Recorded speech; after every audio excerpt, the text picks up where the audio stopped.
the Bible was not a book to put on somebody's shelf, but a book of life.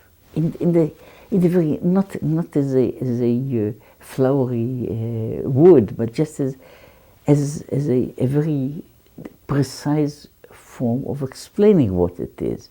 It was a book of life because it gives you instructions that people supposedly obeyed. So when it says, "Thou shalt," it means that you jump and do it.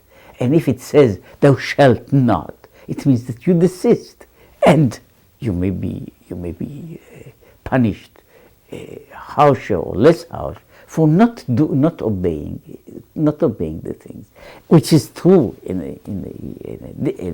perhaps in a different limit about things that are not laws, but are, so to say, instructions, moral or religious instructions that still are binding and are important. Because of that comes the interest, the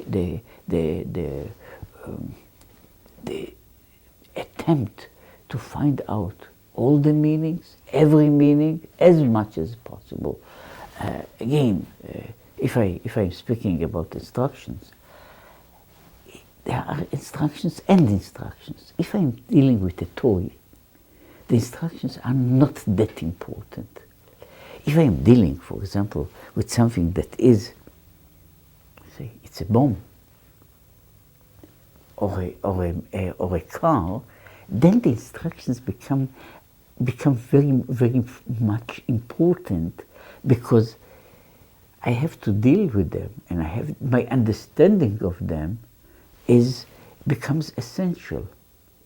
See, if there is the instruction, there is pull lever A, and I'm not sure where lever A is, I'm sometimes in great danger, and sometimes nothing will happen. So remembering what is what is the meaning of each term, and the interaction of those terms, that is basically what people do when they transmit knowledge, which is done any time and every time. You have written manuals about everything. These written manuals, so many times, are accompanied in real life by somebody that is teaching you, helping you to fill in the gaps between the points. So in a certain way, if one would put it, who is the first sage, as we call reverently sometimes, with those people who are the heroes of the oral law, in a strange way, but basically true. The first of the sages is Moses, because Moses has to do with his giving of a written law, has to do simultaneously also some kind of explaining what does it mean. So in that sense, he has to explain. He has to put things within any kind of a context from the very beginning, and that goes on.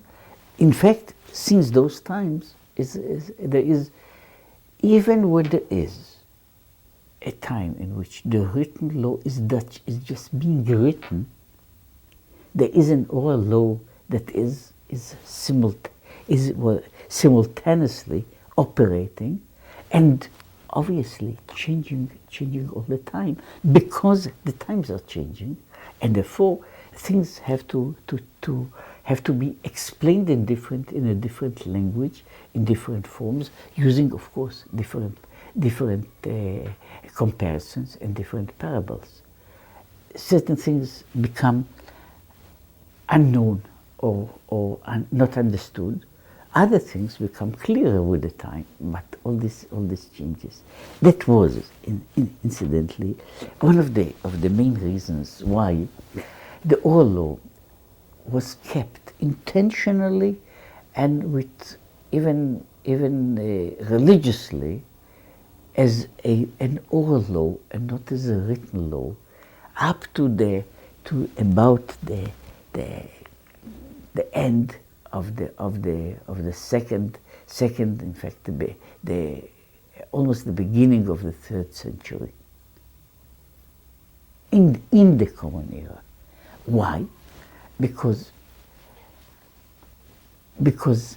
the oral law, as long as it is not written, as it remains something that is transmitted from one generation to another, means, therefore, that you can always adjust it to the language, to the usage, and to the problems of any particular age.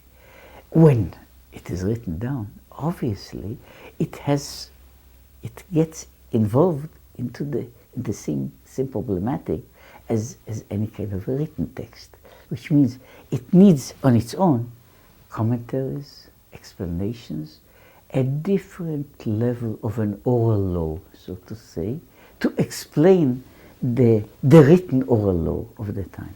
So that is what oral law is all about, Talmud is all about, which is I'm taking the text of the written law and somehow trying to deal with it, to make it alive.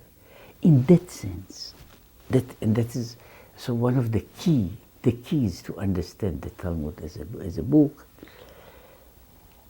because it has a purpose, and of trying to explain in I would say in a stream, in a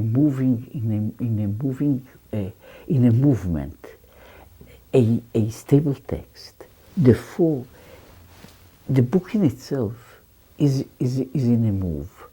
So when it is written down, and it has been written down eventually, when it was written down, it's a kind of freezing of a movement, taking a picture of a dance, freezing a river in the middle of its flow. So you have all the ripples out there, all the half tones still remain there, and that's what makes the book on one way far more fascinating. On the other way, it becomes far more easy, far more hard to get it.